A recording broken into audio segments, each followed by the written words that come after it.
నమస్కారం అందరికీ. కట్టుకథలు ఎప్పుడైనా విన్నారా? వినకుంటే అవి ఎలా చెప్పారో ఎవరితో చెప్పారో నేను మీకు ఒకసారి చెప్పే ప్రయత్నం చేస్తాను.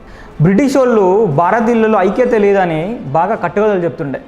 అందులో ఒకటే, ఆంగ్లేయుడు ఒంటరిగా ఉంటే ఓ పోకిరి, ఇద్దరు కలిస్తే వ్యాపారస్తులు, ముగ్గురు కలిస్తే ఓ సామ్రాజ్య నిర్మాతలను. వ్యవస్థీకృతంగా పనిచేయడం వారికి మాత్రమే తెలుసని అహంకారంతో అలా మాట్లాడిన మాటలు ఇవి. అందుకు భిన్నంగా భారతీయులకు ఐకమత్యంగా పనిచేసే విద్య తెలియదని ప్రచారాలు చేశారు. హిందువు ఒక్కడుంటే వేదాంతం మాట్లాడతాడు, ఇద్దరు హిందువులు కలిస్తే పోట్లాడుకొని రోడ్డెక్కుతారు, ముగ్గురు కలిస్తే ఇతరుల్ని తికమక పెడతారు, నలుగురు హిందువులు ఒకే మార్గం నడిచేటప్పుడు వారి భుజాలపై శవం మోసేటప్పుడు తప్ప అని వెటకారం ఆడారు. శ్మశానానికి వెళ్ళేటప్పుడు మాత్రమే భారతీయులు నలుగురు ఒకే మార్గంలో నడుస్తారట. ఐకమత్యం మనలో లేదనే మరో కట్టుకథ ఇంకోటి ఉంది. ఓ వేటగాడు సముద్రం దగ్గర పీతలు పడుతున్నాడట. పట్టిన వాటిని ఓ డబ్బాలో వేస్తున్నాడట. భారతీయ పీతలు ఉన్న డబ్బాలకి మూత అవసరం లేదట. ఎందుకంటే పైకి పాకుతున్న పీతను మరో పీత కాలబట్టి కిందికి లాగుతుందంట. దానికి ఇండియన్ క్రాబ్ మెంటాలిటీ అని నామకరణం చేస్తారు.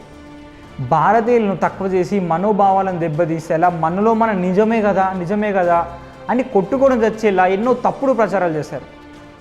ప్రపంచంలోని ఎన్నో ప్రాచీన నాగరికతలు నామరూపాలు లేకుండా పోయినా ఇప్పటికీ భారతీయ నాగరికత నిల్చున్న కారణంగానే మన హిందూ రాజులు సంఘటితంగా ఎదుర్కొన్నందువల్లనే ఊనులు, శక్కులు, ఇస్లాం తీవ్రవాదులను హైందవ సమాజం మట్టుపెట్టింది.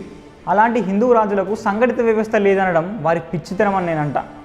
అది నమ్మిన మనం ఇంకా పిచ్చోళమని నేనంట. శ్రీకృష్ణదేవరాయలు, ఛత్రపతి శివాజీ మహారాజ్ వంటి వీర చక్రవర్తులు అమలు జరిపిన పాలన ధర్మాలు సంఘటిత వ్యవస్థకు ఉదాహరణలు కావా?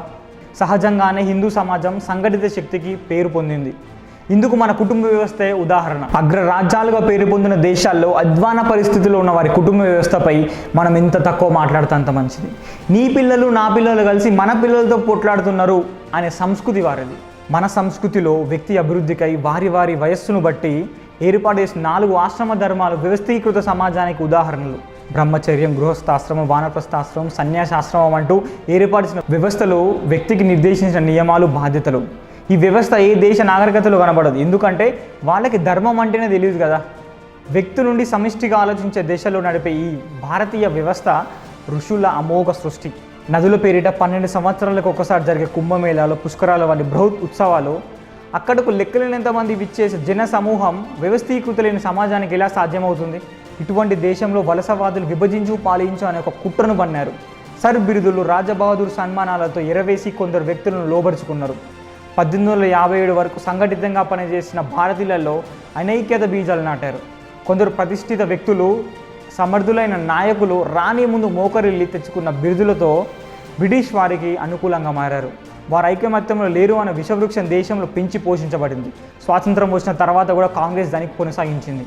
ఇలా విభజించి పాలించడం నేర్పిన వారే మన దేశం ఐక్యం చేశారని చెప్పుకొచ్చారు. కోట్లాది మందిని చంపిన ఆక్రమణదారులను, ఆరాధ్య దేవతలను కొలిచే మూక తయారైంది. ఎందరో సోకాళ్ళు మేధావులు దేశ ఐక్యతకి కారణం బ్రిటిష్ వారిని నమ్మారు, వారికి ఊడిగం చేశారు. ఎందరో మహనీయుల స్ఫూర్తితో హిందువులలో సంఘటనలు తీసుకొని రావడంలో హిందూ సంస్థల కృషి ఎంతో ఉన్నదని మనం మర్చిపోవద్దు. ఇంకా మనం ఆ బ్రిటిష్ వాడు నాటిన బీజాన్ని నుండి బయటికి రాలేక వాడు చెప్పిందే నిజమనే భ్రమలో ఉంటున్నాం. ఇప్పటికైనా మనకున్న బుర్రతో నిజమైన చరిత్ర చదివి మనమేంటో, మన ఉనికి ఏంటో తెలుసుకుందాం. మన చరిత్రను తెలుసుకున్న ప్రయత్నం చేద్దాం.